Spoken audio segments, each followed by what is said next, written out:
Radio Televisión de Veracruz presenta Perfiles con Leti Casillas, un programa con personalidad. Hola, ¿qué tal? ¿Cómo le va? Bienvenido a Perfiles, un programa con personalidad. Para muestra, un botón. Mi invitado de este día, Jorge Lince, a quien tengo el gusto de conocer desde hace muchos años y a quien aprecio verdaderamente y que es mi invitado justamente porque creo que él nos puede aportar una gran cantidad de información que nos va a servir a todos en general. ¿Por qué creo esto? Porque él es notario, de esas personas que dan fe pública de hechos y pues que es un oficio, una profesión hoy que pues data de muchos años atrás. Por eso es que está Jorge Lince aquí en Perfiles y pues bienvenido, Jorge. Te presenté desde el fondo de mi corazón. Muchísimas gracias, Leti. Gracias por la invitación, gracias por permitirme pues exponer lo que soy, a qué me dedico y sobre todo gracias en esa presentación por el tema del vínculo personal. También tengo el privilegio de conocerte desde hace muchos años y sé la gran persona que eres. Ay, muchas gracias, igualmente. Y ya después de estos cebollazos nos vamos a una semblanza que hemos preparado de nuestro invitado justamente para contextualizar su vida y que usted conozca bien a bien de quién se trata. Orgullosamente nacido en la Ciudad de México y veracruzano por adopción, Jorge Armando Lince de la Peña es un notario con más de 2 décadas de trayectoria sólida, meticulosa y siempre al día. A sus 48 años, combina una formación jurídica impecable, licenciado en Derecho por la Universidad Veracruzana y maestro en Derecho Contractual, Notarial y Registral por la Escuela Libre de Derecho de Puebla. Su camino profesional inició desde joven. Pasó por juzgados, fue auxiliar en notarías, catedrático de Derecho Romano y tras aprobar los exámenes notariales con reconocida solvencia, se convirtió en notario adscrito y posteriormente en notario titular por examen de oposición. Jorge es de esos notarios que no solo conocen la ley, la explican claro, la aplican con rigor y la defienden con ética. Ha sido conferencista en temas notariales, fiscales y corporativos, sinodal en exámenes para aspirantes a notario y ponente en foros especializados, incluso internacionales, sobre prevención de lavado de dinero. Serio cuando se necesita, accesible cuando importa y siempre actualizado, el notario Lince de la Peña es reconocido por su trato profesional, su precisión jurídica y su compromiso con un notariado moderno y responsable. Pues sí, Jorge Lince de la Peña, notario público número 26 del municipio. La residencia es el municipio Banderilla, pero en la demarcación territorial, la demarcación notarial está en Jalapa. Okay, es la cabecera demarcacional. Oye, Jorge, a ver, vámonos a tus inicios, a tu juventud. ¿Eres hijo de una persona o unas personas que se dedicaban a qué? Mi papá siempre trabajó en el volante, en alguna ocasión manejó camión materialista y posteriormente manejaba taxi. Y mi mamá siempre se dedicó a labores domésticas, estaba en el hogar, pero en alguna ocasión, cuando nosotros somos originarios de Tantoyuca, Veracruz. Ay, claro, sí. Y cuando nos vinimos a estudiar a Jalapa, mi hermana y yo, mis papás se mudan a Jalapa y mi mamá empieza a dar asistencia a estudiantes, pues tenía una pensión para estudiantes y de ahí fue que de donde sale la familia. Oye, que esto de trabajo de dar pensión a estudiantes, a pupilos se le decía, es correcto. Fue la forma de salir adelante económicamente de muchísimas familias aquí en la capital, ¿no? Sí, lo que pasa es que, bueno, yo recuerdo cuando llegué, a mí lo que me sorprendía es que Jalapa tenía gente de fuera, población flotante con 2 características, o eran políticos o eran estudiantes. Sí. Jalapa creo que se sostenía y había muchísimas pensiones en Jalapa, ¿no? Recuerdo que mi mamá empezó llegó pensando en poner una pensión para señoritas y al final todos los que llegaban eran hombres porque había muchas pensiones exclusivas para mujeres y terminó siendo la única que yo conocí, pensión únicamente para varones. Mi mamá empezó a aceptar puros varones derivado de que le empezaron a requerirle eso porque no había quien, ¿no? Y al final ya decidió no hacerlo mixto y decidió quedarse con puros varones. O sea, creciste entre chavos Estudiantes. de tu más o menos de tu Más o edad, menos de mi cuando edad, sí. estabas ya como, no sé, en la preparatoria. ¿Eran más o menos En la de tu edad? preparatoria, sí. ¿Dónde surge? Digo, porque ya vimos que tu papá dedicado al volante, chofer. Tu mamá a estas labores de la casa vinculadas con la asistencia a estudiantes. Nada que ver con tu función hoy como notario. ¿De dónde te nace, te brinca la idea de ser notario? ¿Siempre lo pensaste o hubo un momento en tu vida en que te topaste con alguno y dijiste, yo quiero ser esto? Va parte y parte. A ver, primero, un hermano de mi papá, el hermano mayor de mi papá, un abogado muy exitoso, litigante, repito, somos originarios de Tantoyuca, era el abogado en la región huasteca, era el abogado. El abogado. Era el abogado, Sí. no era quien todo el mundo quería que lo representara en los asuntos. Entonces, cuando yo estaba en la secundaria y veía a mi tío, pues era mi admiración, ¿no? Yo decía, yo voy a ser licenciado. Entonces, desde la secundaria decido estudiar Derecho. O sea, licenciado. Licenciado. Todavía nada que ver. Todavía nada que ver. Ok. Estando en la prepa, tengo la oportunidad, tengo un gran amigo, de mis mejores amigos, su papá trabajaba en ese entonces en la dirección de notarías y cuando presento el examen de admisión a la facultad y lo apruebo, le digo al papá de mi amigo que sí me daba trabajo. Entonces me da trabajo en la dirección de notarías. Ay, ya sé quién es, pero no vamos a decir. Bueno, síguele. y llego a la dirección de notarías y mi primera labor fue inventariar los libros de los notarios fallecidos. Entonces Uy, empiezo en el interesante. archivo, empiezo a conocer las entrañas de esto, pero yo no sabía qué hacía un notario. O sea, el destino me pone ahí porque le pido trabajo al papá de mi amigo y me dice, sí, vas a venir aquí y ahí te van a decir cuáles son tus funciones. Pero resulta que yo empiezo a ver a los notarios y llegaban a la dirección a hacer trámites, a veces en una evolución que tuve en el trabajo, llegaba yo a atenderlos y decía, ¿qué hacen los notarios? ¿Cuál es la labor? Porque se veían señores con gran personalidad. ¿Cuál es la labor que desempeñan? Y obviamente empiezo a profundizar. Cuando entré a la facultad yo ya trabajaba ahí y para el tercer semestre en la facultad yo dije, quiero ser notario. Mucha gente me decía, no, es que para ser notario necesitas ser amigo del gobernador, ¿no? Este tipo de cuestiones y si no, no vas a lograr una notaría y pues la realidad es que no es cierto, ¿no? Oye, pero es que sí hubo un cambio en todo lo que era la asignación de notarías. Hubo un momento en que incluso hasta se heredaban, ¿no? Ha habido diferentes momentos y diferentes medios, pero nunca se han heredado. Realmente, en el término estricto de heredar, nunca se han heredado. Lo que ha sucedido es que mucha gente cree que el que se transmita de padre a hijo fue por herencia, ¿no? Pero es irreal. La realidad es que siempre todos tienen que presentar un examen. Todos, forzosamente. La facilidad que se da es que muchas veces, teniendo la relación, hay ciertos privilegios, ciertas preferencias en esos exámenes, pero también entendamos una cosa, la gente que viene de sus padres notarios a ser notarios es gente que creció en las notarías.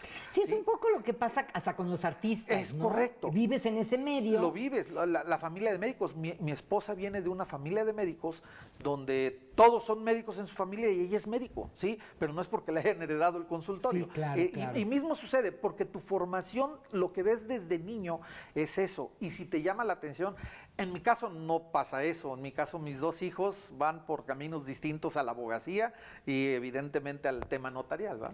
Oye, Jorge, ¿qué te gustaba hacer de chavo? ¿Sí tenías claro ya cuando decías en tercer, cuarto semestre, que querías ser notario? Pero, ¿qué más te llamaba la atención hacer?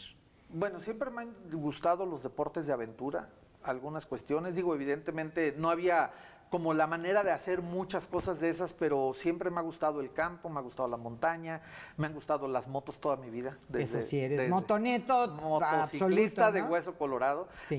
Muchas veces cuando ando en la moto y a mis amigos cuando platicamos de qué haces, pues tengo el lado formal del profesionista y el lado informal del motociclista muchas veces, ¿no?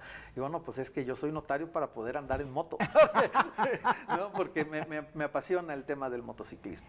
Cuando sales de la facultad, cuando egresas, ¿qué implicó seguir ese camino que tú ya veías en perspectiva?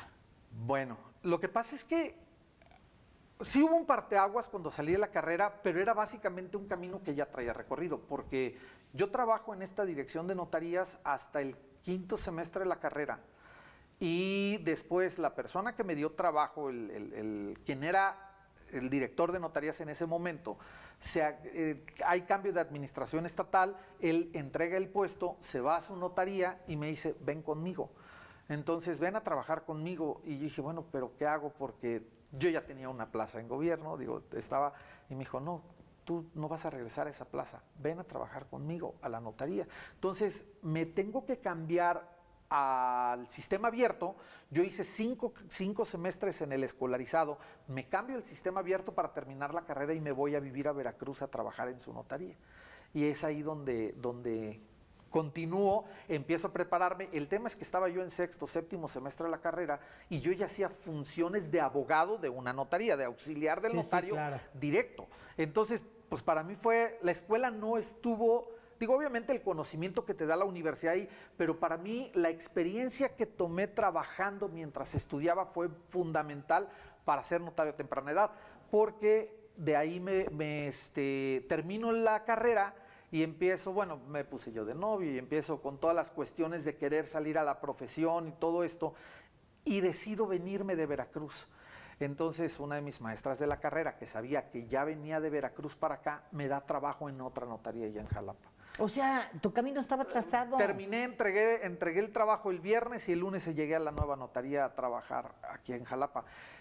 Y caso curioso, yo siempre he dicho que la vida me ha sonreído de estar en lugares correctos en los momentos correctos. Sí.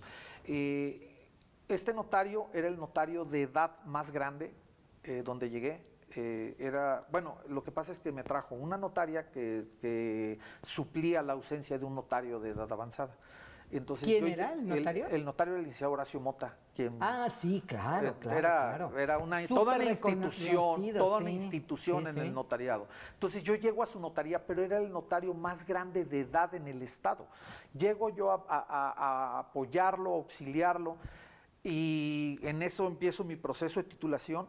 Y dato curioso, recibo mi título de la carrera, y en el momento que estoy recibiendo mi título, al siguiente día estoy solicitando el primer examen para ser notario.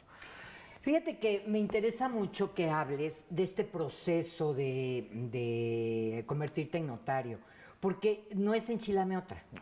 O sea, tú tuviste esta práctica profesional cuando todavía no eras profesional, empezaste como estudiante, ya lo dijiste.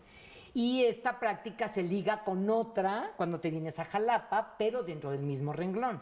Entonces, esta práctica que se requiere lleva años a otros abogados ejecutarla. Tú ya llevabas avanzado. Sí. Platícale al público en qué consiste esta y cuántos años se lleva. Bueno, para llegar a ser notario se requieren 2 exámenes. Sí, se requiere mucha práctica, se requiere mucho estudio, se requiere mucho conocimiento, porque los exámenes no son sencillos. Tienes que presentar primero un examen que se llama examen de aspirante al ejercicio del notariado. Tú te vuelves aspirante para tener la posibilidad, de ser notario adscrito de otro notario, esto es suplir las ausencias temporales de otro notario, o 2, poder aspirar a presentar un examen de oposición para la titularidad de una notaría. Entonces, ese es el primer paso. Ese examen es libre, tú lo solicitas a la dirección de notarías y es en conjunto con el Colegio de Notarios. No es un examen sencillo, el proceso está bien bonito, el proceso de examen, porque te ponen 20 sobres, una vez que te fijan fecha de examen, te ponen 20 sobres, eliges uno de los sobres, ese sobre trae un asunto o una premisa, un caso para el notario donde debes redactar un instrumento con base en lo que te dice ese sobre, lo redactas y si apruebas el trabajo escrito, que haces una escritura o acta o lo que te toque de manera correcta, pasas a una segunda etapa donde te interrogan. Y te interrogan los sinodales por 5 minutos. Son 5 sinodales que te interrogan por 5 minutos y es... ¿Sobre ese caso? Primero sobre ese caso. Primero atacan el trabajo, todos los errores que hayas tenido, las cosas que no hayas previsto. Ese caso primero fue calificado. Si apruebas con más de 8... ¿Con más de 8? Sí, si apruebas con más de 8 pasas a la segunda etapa. Y ahí, ya en la segunda etapa te interrogan, una sobre el trabajo, pero otra sobre temas generales de derecho que debes conocer, fiscal, civil, mercantil, administrativo, una cantidad de cosas. Ahora el tema de prevención del lavado de dinero, muchas cosas que debes saber para lo que engloba la función notarial. Y de ahí te vas, en 20 minutos te interroga cada sinodal, y es la cosa más pesada.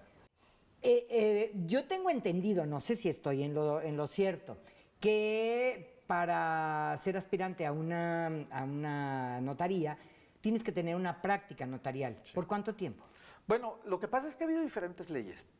En la última etapa hemos tenido distintas leyes. Te platico un poquito de esta, te hago antecedente. La ley que nos regía fue una ley de 1967, después sufrió una reforma integral en 1998, de ahí surgió una ley en 2004, una ley en 2008, si no me falla la memoria, y la última que nos rige en 2015. Ajá. Todo esto se fue dando ante un proceso evolutivo y en algunos casos involutivo del notariado, en una medida que se crearon algunas notarías en 2010, había una serie de etapas. Las diferentes leyes han puesto distintos requisitos. Actualmente estamos con un requisito de práctica de 3 años. O sea, para ser un aspirante. Para ser un aspirante. A ser notario tienes que haber practicado 3 años. Sí, y tener al menos 3 años de titulado. Hubo una etapa en donde eran 5, hubo una etapa en donde no establecía ningún tiempo previo, pero actualmente son 3 años. ¿Hay una edad mínima para ser notario? No. O sea, puedes ser notario saliendo, bueno, como en tu caso, ¿tú a qué edad te hiciste notario? Yo me hice notario a los 26, pero notario aspirante, o sea, aspirante adscrito. Primero, pero ya tenía fe pública, supliendo la ausencia del titular. Fui adscrito de los 26 a los 32, y a los 32 me hice titular. ¿Cómo se aspira a una notaría? Bueno, hay mucha gente que aspira a una notaría, ¿no? Creo que es el sueño de prácticamente cualquier abogado, pero sí. No, me refiero al proceso de cómo llego, ¿sí? Bueno, cuando las notarías son creadas por ley de acuerdo al número de habitantes y pues las crea el gobernador. Actualmente existen 313 notarías, sin embargo esas notarías van quedando vacantes por renuncia, por sanción, en algunos casos, que son los menos, afortunadamente, o por muerte del titular. Entonces van quedando vacantes y esas notarías, hay un momento en el que se convocan. Sale una convocatoria que se publica en el Diario Oficial de la Federación y todos los aspirantes que cumplan con otros requisitos, como tener cursos de actualización, como tener esa práctica, pueden solicitar participar en esa convocatoria de examen de oposición. ¿Y se hace un examen también? Sí. Que es más duro que el de aspirante. No, pues sí, me puedo imaginar. Pero bueno, así es como se llega a tener una notaría. Es correcto, mediante examen de oposición. Una vez que son convocadas las notarías vacantes, viene el examen de oposición y todos los participantes que hayan obtenido la mayor calificación van eligiendo dentro de las notarías convocadas. El primer lugar es el primero que elige, el segundo lugar el siguiente, y pues ahí es como les va tocando la notaría. O algunas veces se hace una convocatoria por notaría, donde también el que participa pues nada más obtiene la titularidad el que tiene el mayor puntaje. ¿Qué es un notario? ¿Un confesor? ¿Un vigilante? ¿Es un confidente? ¿Qué es? Respuesta técnica es alguien investido de fe pública. La respuesta lo que yo le digo a la gente o a los clientes que depositan la confianza en nosotros, somos su doctor patrimonial. Si tú tienes una enfermedad en la vista, vas a ver al oftalmólogo de tu confianza, ¿sí? Es en manos de quien te pones para efectos de salud. Si te duele la espalda, bueno, pues en tu quiropráctico de confianza. En el caso de nosotros, tienes que ir con quien te dé confianza porque estás poniendo en las manos tu patrimonio. Por eso es que yo creo que somos el doctor patrimonial de la gente. Pones en las manos, si vas a constituir un negocio con socios, pues nosotros te hacemos la sociedad. Si vas a adquirir una casa, un terreno, un departamento, un local comercial que va a formar parte de tu patrimonio, nosotros somos los que cuidamos que el negocio llegue a buen puerto con la persona que vas a comprar. Si vas a transmitir o pensando en transmitir tu patrimonio, pues nosotros hacemos tu testamento y tú llegas a confesarnos cuál es la situación, porque a veces somos los primeros que nos enteramos que existe un hijo fuera del matrimonio a través del testamento. Sí, entonces, claro. ese tipo de cuestiones son las que nosotros, la información que pones en nuestras manos y lo que nosotros manejamos en favor tuyo, ¿no? El patrimonio. El otro día oí una frase que me llamó muchísimo la atención y que decía, uno de los más grandes actos de amor es hacer tu testamento. Yo dije, ay, qué exagerados. Pero me imagino que en tu práctica notarial te habrás encontrado con casos verdaderamente dolorosos cuando no existe este acto de amor. Es correcto. Te voy a decir por qué tienes toda la razón en lo que mencionas de actos dolorosos. Una de las ventajas de mi profesión es que yo no busco ganarle a alguien frente a alguien. O sea, yo no demando para ganarle a una persona o a otra. Yo lo que hago es, dos personas pretenden hacer un acto, un negocio jurídico, ellos tienen la voluntad de relacionarse y yo lo que hago es darle forma jurídica y normalmente yo actúo para darle la legalidad a lo que tú pretendes en tu negocio. Sí. Yo no voy unos contra otros. El tema de lo más difícil que yo tengo es en materia hereditaria, con las sucesiones, que es donde la familia llega a pelearse. La familia se reclama cosas cuando ya no está la parte más alta. Yo siempre he dicho que los padres, en un núcleo familiar, el padre o los padres forman el péndulo de una balanza.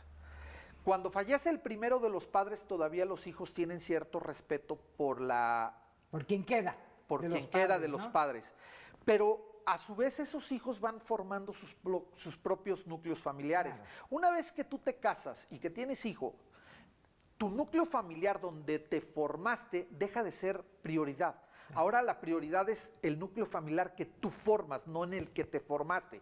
En ese sentido, cuando fallece el último de los padres, es cuando los núcleos familiares se desintegran y los intereses se dispersan, porque cada quien ve por su interés personal. Y ya tienes tú acá también a una pareja que también está viendo por su propio núcleo familiar. Y es una gran influencia. Entonces, ahí es donde se descompone lo que el padre pretendía. Y es por eso que es un acto de amor, porque vas a prevenir de manera general, porque digo, a más número de hijos, mayores voluntades y mayor posibilidad de esta disfunción familiar derivado de la herencia. Por eso es un acto de amor, porque vas a prever cosas para cuando tú no estés y tú no puedas mediar en esa situación como padre. Bueno, pues, ¿qué cree? Vamos a entrar a un terreno que a usted le interesa. No porque tenga edificios, grandes riquezas. A lo mejor usted piensa que no tiene nada que heredar, pero creo que todos tenemos algo que heredar. Vamos a regresar con esto, vamos a mensajes, Jorge, y regresamos. Perfiles, un programa con personalidad. Vamos a un corte. Perfiles con Leti Casillas. Estamos de regreso. Pues Jorge Lince de la Peña tiene un gran compromiso con el público de Perfiles porque nos tiene que dejar clarísimo qué podemos heredar, si es que verdaderamente tenemos mucha riqueza, cómo hacerlo. ¿Crees que haya personas que no tienen nada que heredar? Pudiera ser, es el menor de los casos, pero cualquier cosa que forme parte de tu patrimonio, sea una propiedad, sean derechos, sea lo que sea, sean acciones, cualquier cosa que forme parte de tu patrimonio y sea susceptible de ser transmitido, es susceptible de heredarse. ¿Se heredan las deudas, por ejemplo? Así como Por los supuesto. bienes, ¿se heredan las deudas? Por supuesto, incluso que se pueden heredar hasta las cargas fiscales, se pueden heredar deudas, se pueden heredar, por ejemplo, la obligación de proporcionar alimentos. Esas no se llama propiamente herencia, se llaman cargas, ¿sí? Cuando es obligación, es carga, y cuando es derecho, es ya propiamente la herencia. ¿Cuántas formas hay de heredar algo? Básicamente dos. Una que se llama herencia universal, donde no sé qué voy a heredar todo. Y la otra que se llama legado, que es a título particular. Lo explico. Una persona que hace un testamento, el patrimonio está formado por un todo. Un terreno, un auto, una casa, lo que sea. Un todo, su patrimonio, que cuando fallece se vuelve la masa hereditaria.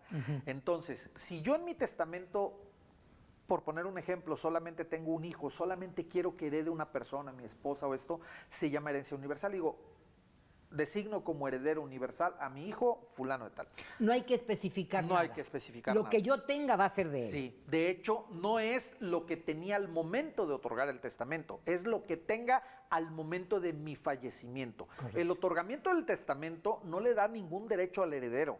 Lo que le da derecho al heredero es lo que suceda del fallecimiento en adelante. Por eso es que el testamento es un acto de previsión de qué va a suceder con mi patrimonio desde el instante en el que yo ya no esté, para hacer una sucesión patrimonial. Ahora, cuando estás hablando del caso en que del heredero universal. Ajá, que es uno solo. O pueden ser más. Por ejemplo, tengo 2 hijos, designo herederos universales a mis hijos 1 y 2 por partes iguales, en cuyo caso los 2 como herederos universales van a heredar toda la masa hereditaria y van a ser coherederos por partes iguales, sin distinguir qué para quién. Todo va por 50%. O sea, ahí clarito, facilito. No tiene mucho que buscarle, ¿no? Fácil, pero a veces eso te puede entrampar. O sea, lo mejor si hay varios herederos y hay varios bienes, es repartir, que es donde entra la parte de los legados. ¿Cómo aconsejas tú? ¿Cómo me aconsejarías a mí heredar justamente? A ver, una de las realidades es que nosotros no podemos incidir en la voluntad del testador. Podemos orientar para tomar una decisión. ¿Cómo me orientas? Es importante señalar esto porque la voluntad debe ser siempre libre. ¿Qué es lo que sucede o qué factores toman en cuenta muchas veces para heredar? Primero, la situación de cada uno de los hijos. Por ejemplo, podemos tener un hijo que tenga éxito profesional absoluto y que no necesite patrimonialmente, y tenemos un hijo que le ha sido un poco más complicada la vida, al cual creemos que debemos amparar más. ¿Por qué? Porque lo necesita más y el otro no lo necesita. Aunque eso puede ser inequitativo porque ambos son mis hijos, y a mucha gente le da esa parte moral de decir, si él necesita más ayuda, sí, pero los dos tienen el mismo derecho porque los dos son mis hijos. Entonces son distintos factores. Por ejemplo, otro factor puede ser el hijo que vive en la ciudad donde están los bienes y el hijo que se fue a vivir a otro país, o el hijo que se fue a vivir a otro estado y que absolutamente ya no va a regresar porque hizo su vida en Cancún, porque hizo su vida en Chile, Tijuana, en Chile, Europa. claro. Entonces no va a regresar y es impráctico nombrarlo heredero. Por lo general, pues debería ser, o moralmente correcto sería por partes iguales, por mejores derechos de hijos, por tener los mismos derechos entre ellos. Sin embargo, las circunstancias juegan un papel importante. Otro ejemplo que la gente acude mucho: la niña necesita ser protegida. Entonces, todavía se piensa de esa manera.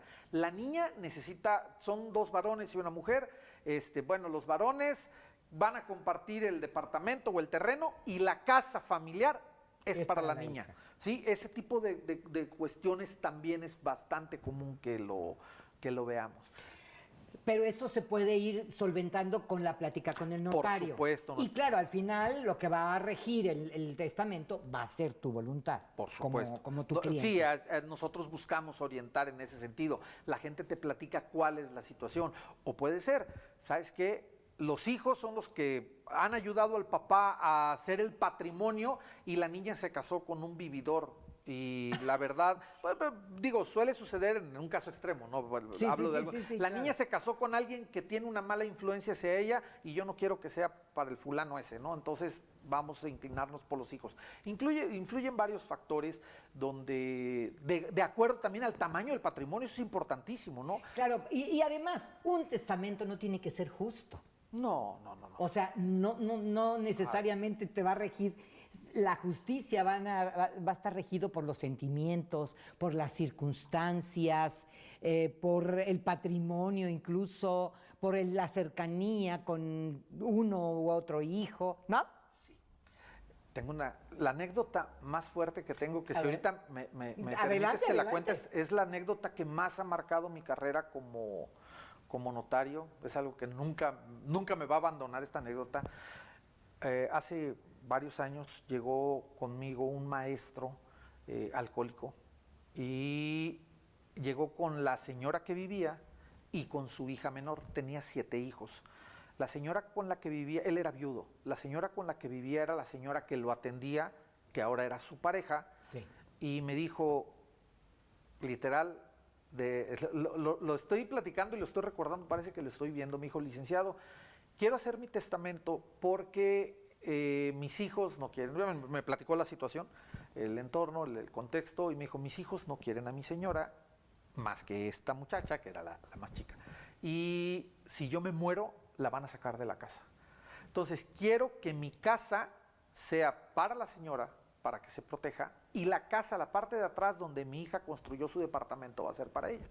Le dije, claro que sí, con mucho gusto. Pero ese día era viernes e iba en estado alcohólico y yo no le puedo tomar la voluntad de esa manera.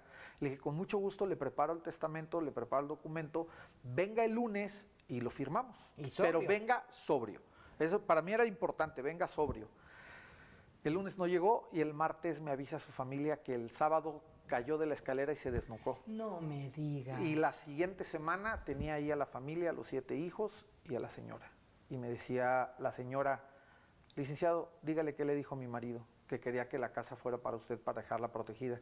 Y los hijos me decían, por eso, pero firmó. O sea, ¿está el testamento? Les dije, no alcanzó a firmar, pero era la voluntad de su padre. Por eso, ¿la señora tiene derecho? O sea, ¿la señora puede adjudicarse la casa? Y les dije, no puede porque el testamento no fue formado. Pero es que entiendan que era la voluntad de mi marido, pero no firmó el testamento. Entonces todo iba destinado a que la señora se iba a quedar sin lugar donde vivir. Cuando el señor me había manifestado la voluntad, pero el testamento lleva una formalidad y una solemnidad que no estaba plasmada en un documento y no pude hacer nada por la señora. Ese fue lo que más me ha impactado en mi profesión como notario. Oye, pero pues sí, es que en realidad es impactante, ¿no? Porque tú sabías lo que el señor quería, pero al no estar formalizado no servía de nada. No. En esta circunstancia me haces pensar en que primero hablaste de una formalidad al testamento. Uno piensa, en las películas parece que así es. Se abre el testamento, se dice la voluntad de quien testó y aparentemente ya cada quien va a tomar posesión de lo que le dejaron, pero no es así. Hay un proceso posterior a la lectura de un testamento. Sí, el proceso se llama sucesión testamentaria. Es un poquito sí. Digo, la sucesión la puedes llevar de dos maneras, una en un juzgado y otra ante notario. La que llevas ante notario, lo primero que tiene que hacer el notario es estar todos los testadores, leer ese testamento, ¿sí? Los herederos, al conocer el contenido del testamento, lo primero que tienen que hacer es reconocerse entre sí sus derechos hereditarios para poder continuar la sucesión. O sea, ver que sí, tú eres mi hermano, sí, tú eres... No. Ver que tú estás mencionado en el testamento, porque pudiera ser que dejemos a un sobrino, quede fuera un hijo, ¿no? El hijo Sí, que claro. nunca hubo una cercanía familiar y la sobrina que siempre me cuidó, pues conforme como una parte del testamento. Ya Es dijimos más, que no tiene que ser justo no tiene el que testamento. ser. De hecho, he hecho testamentos donde los hijos quedan fuera y queda o el cuidador o queda, por ejemplo, alguna institución religiosa. Hay gente que, sí, acabo de hacer un testamento donde había por ahí algún tipo de herencia de material cinematográfico y una cuestión que tenía que ser destinado a una asociación para esos fines. Entonces, imagínate la herencia que tienes de material de ciertas características, libros, tienes derechos de autor por escribir libros. Claro, claro. Sí, esos derechos de autor en México no producen tantas regalías, pero llega a suceder, ¿no? O autor de canciones, tienes derechos registrados en el INPI, tienes una patente que te genera utilidades por regalías, ese tipo de cuestiones también pueden entrar. En mi testamento puedo poner condiciones para hacerte del bien que te voy a dejar. Claro, claro. Por ejemplo, te dejo una casa con un valor considerable, pero a cambio te dejo una carga. Ya había mencionado que las obligaciones a cargo de la herencia se llaman cargas y te dejo la condición de que pagues los estudios universitarios de tu hermana menor. Claro. Entonces, tú a cargo de la herencia vas a recibir la casa, pero a cargo de la herencia vas a tener que pagar esos estudios universitarios hasta que tu hermana menor se gradúe o hasta que mi nieta o lo que sea, ¿no? Pero ese es un ejemplo de una carga. Oye, ¿cuál dirías que es la forma de hacer más preciso un testamento? Porque algún notario amigo me decía, si no quieres que haya problemas, si tienes en tu casa algo que quieras que sea para un determinado hijo, ponlo en tu testamento. No importa si es una pulserita que no vale nada, no importa si es un escapulario, no importa si es una obra de arte, no importa si es un coche viejo, ponlo en el testamento, destínalo a alguien. Claro, lo mejor es, esa herencia a título particular y esos que se llaman legados, no están limitados a los bienes inmuebles. Comúnmente nos viene a la mente, si tengo terreno, tengo casa, departamento, local comercial, Un bien inmueble. testamento. No. Y hace un rato mencioné los vehículos, los bienes también son muebles y no necesita ser de un gran valor. Porque el valor de los bienes no nada más es un valor en dinero, existen valores sentimentales de cosas que han estado por generaciones en la familia, ¿sí? Vamos a poner el caso de una pulsera que fue de mi abuela y ahora la quiero no para mi hija, sino para mi nieta. Entonces, ese tipo de bienes creo que vale la pena especificar a quién le van a quedar. Entonces, lo que sea de valor para ti, específico, creo que debes establecer en el testamento. Sin embargo, hay otra manera. Vamos a pensar que heredas una casa y esa casa lleva a sus ocupantes. Vamos a pensar que donde estamos ahora es una casa que va a quedar a mi hija, ¿sí? Y ¿estás de acuerdo que pues, los muebles no son...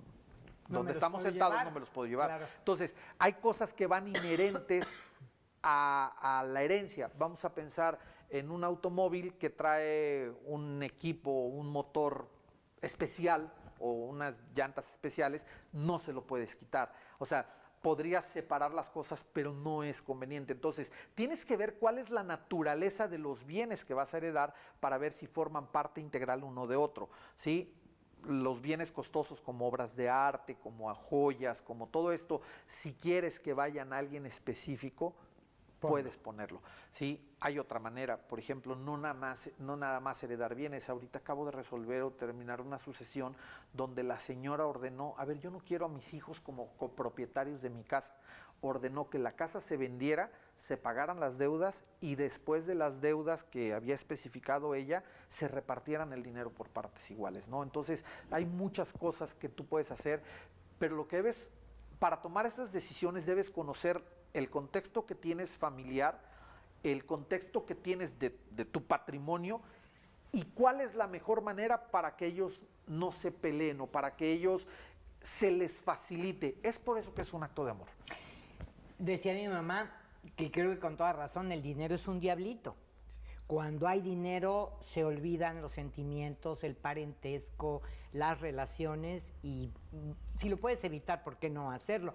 Pero hace rato se quedó un poco trunco el asunto de cuál es el papel del notario una vez que se abre El testamento se lee, se reconoce a las personas que están vinculadas con el testamento y viene una sucesión testamentaria o intestamentaria, según el caso.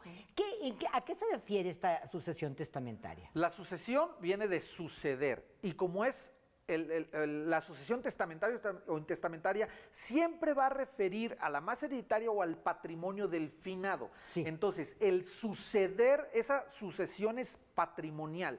El suceder implica ir al siguiente nivel, que es a causa de la muerte, siempre la herencia siempre va a ser a causa de la muerte. Entonces, se reconocen esos derechos, en una siguiente etapa se hace un inventario de todos los bienes y deudas, ¿sí? Bienes muebles, inmuebles, documentos, acciones, todo, se hace un inventario, se hace un avalúo.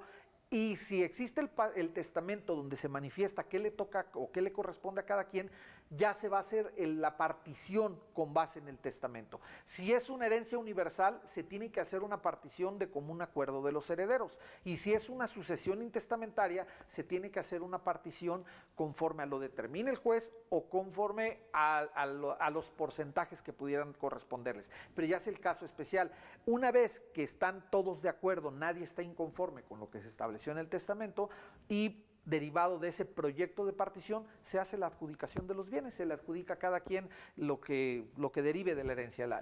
Se reparte de manera legal, ya sea conforme a lo establecido en el testamento, conforme a la decisión del juez o conforme al acuerdo de los herederos, ya se reparte esa masa hereditaria de lo que le corresponde a cada quien y con eso termina la sucesión, ya se sucedió el patrimonio.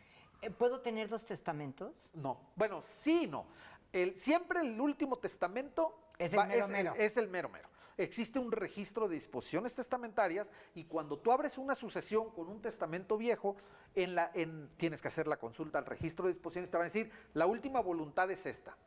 Si en esa última voluntad dices, quiero que subsista mi testamento anterior y únicamente cambiar esta parte, subsiste el anterior y únicamente cambias lo que establezca. Lo conveniente, y yo siempre digo, a ver, como el último es el que va a subsistir, si es casi igual que el anterior y únicamente haces eso, vuelve a dictarlo completo. Okay. Sí, y vas a evitar algún problema porque finalmente estás haciendo el otorgamiento para que le das vida a un segundo documento. Entonces, vuelvo a hacer las disposiciones, le sugiero siempre eso al testador, volver a ratificar lo que estaba en el otro y agregarle el cambio que quieres hacer. ¿Puede ser que haya alguien que haga su testamento, o bueno, replanteo, ¿qué hace un notario cuando sabe que a la persona que le hizo el testamento falleció? ¿Cuál es su obligación? ¿El buscar a los herederos, dar a conocer, se publica en un edicto? ¿Cómo lograr esta vinculación con los herederos? Porque me imagino que no siempre conoces a los herederos. No. De hecho, casi nunca conocemos a los herederos. ¿Qué se hace? El notario no tiene una obligación normalmente porque no necesita ser el notario que hizo el testamento el que abra la sucesión. Pueden ir con el notario de confianza de los herederos, no el notario de confianza quien tiene. Una vez que haces tu testamento, tú sí tendrías la obligación como testador de informar por lo menos al albacea. Ajá. Por lo menos al albacea. Lo correcto sería pues a los hijos o a los herederos de decir, oye, está un testamento que está guardado para el caso de mi... Es como cuando tienes un seguro de vida. Si tú tienes un seguro de vida y no le comunicas a tus a tu familia, pues la realidad es que el seguro de vida a lo mejor ni siquiera puede ser cobrado porque nadie sabe que lo tienes. ¿Qué pasa con los bienes de quien no tiene descendientes? No hace testamento, no tiene descendientes. ¿Qué pasa? ¿Quién se queda con ellos? A ver, siempre hay un supuesto en la ley. La ley te establece los rangos de herencia y si no tiene descendientes probablemente tenga hermanos, y si no tiene hermanos tiene primos, y si no tiene primos o sea, se tiene busca. tíos. ¿Hasta qué línea se busca? Bueno, hay grados según lo establece el Código Civil. Por ejemplo, primero la preferencia es descendientes, de ahí o sea, hijos, nietos, bisnietos. Sí, por ejemplo, está el cónyuge, están los padres, y si no vienen padres ya vienen, esos son línea recta, pero de ahí vienen los colaterales, donde ya vienen primos, tíos, sobrinos, etcétera, siempre va a haber un familiar. O sea, siempre le buscan. Qué Sí. bueno que le llegara alguno. No, y me ha tocado, muy poquitas veces, pero me ha tocado ver alguna sucesión de primos segundos. Aquí lo que nos va quedando claro es que es importantísimo hacer un testamento, así se tengan edificios y grandes propiedades, así se tenga apenas una pulsera. Es importante, porque al final es lo que tú tienes de valor, de cariño, de bienes, va a ir a quien tú quieras. Es tu última voluntad finalmente. ¿Sí, Claro, no? sí, por supuesto. De hecho, se llama La Última Voluntad. Me quedaron muchísimas preguntas, revocaciones de testamentos, si son posibles, en fin. Las herencias en vida. Las herencias en vida, el usufructo vitalicio, correcto. un montón de temas que se nos quedan en el tintero, pero bueno, el tiempo es pues un verdugo, diga. Sí, un verdugo en la televisión y pues ya no nos permite seguir hablando de todo esto, pero bueno, al final ya tenemos un panorama mucho más claro y bueno, pues podemos acudir con nuestro notario de preferencia. Ya no tenemos tiempo para nada. Creo que ya no. ¿Sí? ¿Sí? ¿Un poquito? Ok, bueno. Tú tienes como ser humano pues esta profesión que te apasiona. Pero hay otras cosas que te apasionan también. Dime una. Las motocicletas.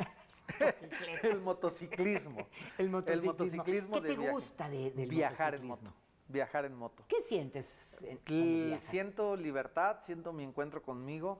Mi esposa la conocí andando en moto. Es algo que hago con mi pareja. Ella también es Ella motociclista. también es motociclista. He tenido la fortuna de estar en muchos lugares y yo creo que la moto es algo, y como lo digo siempre, lo escribo, me alimenta el alma a través de la vista. O sea, yo estar arriba de la motocicleta y ver paisajes y poder viajar y conocer pueblos y conocer lugares, eso me alimenta el alma y me renueva.